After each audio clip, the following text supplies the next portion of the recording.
नमस्कार दोस्तों, स्वागत है आपका अपने YouTube चैनल जौनपुरिया जीके पर। आज हम बात करेंगे एक ऐसे मुद्दे पर जो आने वाले समय में हर भारतीय नागरिक के लिए बेहद अहम होने वाला है, और वो है नागरिकता कानून और भारतीयता साबित करने की प्रक्रिया। दोस्तों, आपने हाल ही में सुना होगा कि सरकार ने नागरिकता से जुड़े कुछ बड़े बदलाव किए हैं। पहले कई लोग सोचते थे कि सिर्फ यह कहना है मैं भारतीय हूँ काफ़ी है, लेकिन अब हालात बदल गए हैं। अब आपको यह साबित करना होगा कि आप सच में भारतीय नागरिक हैं, और इसके लिए आपके पास सही डॉक्यूमेंट होना जरूरी है। और नागरिकता साबित करने की ज़रूरत आखिर क्यों पड़ी? तो सरकार का कहना है कि देश में गैर कानूनी तरीके से रह रहे लोगों की संख्या बढ़ रही है। कई लोग बिना कागज के यहाँ आकर बस जाते हैं। इससे न केवल जनसंख्या का दबाव बढ़ता है, बल्कि कानून व्यवस्था और संसाधनों पर भी असर पड़ता है।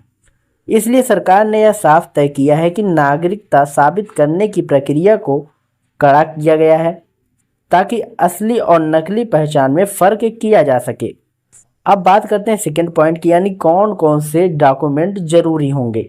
तो अगर आपको अपनी नागरिकता साबित करनी है तो आपको कुछ महत्वपूर्ण डॉक्यूमेंट्स रखने होंगे, जैसे कि जन्म प्रमाण पत्र, Aadhaar card, voter ID card, passport, जमीन या प्रॉपर्टी के कागज, स्कूल या कॉलेज के सर्टिफिकेट। इनमें से जितने अधिक डॉक्यूमेंट आपके पास होंगे उतना अच्छा रहेगा। अब बात करते हैं थर्ड पॉइंट की, यानी कि प्रक्रिया कहाँ से शुरू हुई थी। तो इस प्रक्रिया की शुरुआत बिहार से हुई है। वहाँ पर सरकार ने लोगों से कहा कि वो अपने नागरिकता संबंधी डॉक्यूमेंट तैयार रखें।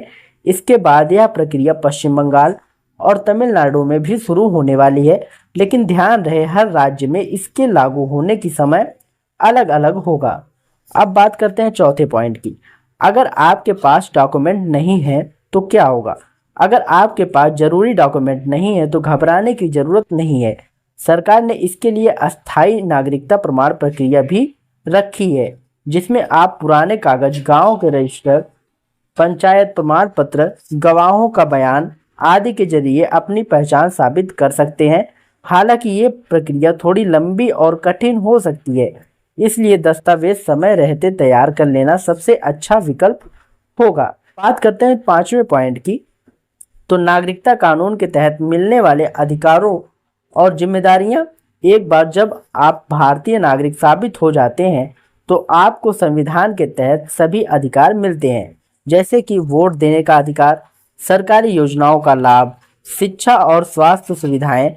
लेकिन इसके साथ ही आपकी कुछ जिम्मेदारियां भी होती हैं। कौन कौन सी जिम्मेदारियां होती हैं? अब बात जिम्मेदारियों की करें तो कानून का पालन करना, कर यानी कि टैक्स देना, देश की एकता और अखंडता की शिक्षा, ये सारी जिम्मेदारियां आपकी होती हैं।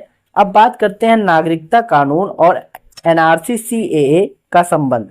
कई लोग इस प्रक्रिया को NRC national register of citizen और सीएए सिटीजनशिप अमेंडमेंट एक्ट से जोड़कर देखते हैं। एनआरसी का मकसद है देश के असली नागरिकों की पहचान करना, जबकि सीएए का उद्देश्य है कुछ खास देशों से आए शरणार्थियों को नागरिकता देना। इन दोनों के बीच का फर्क समझना जरूरी है, ताकि अफवाहों में ना फंस जाएं।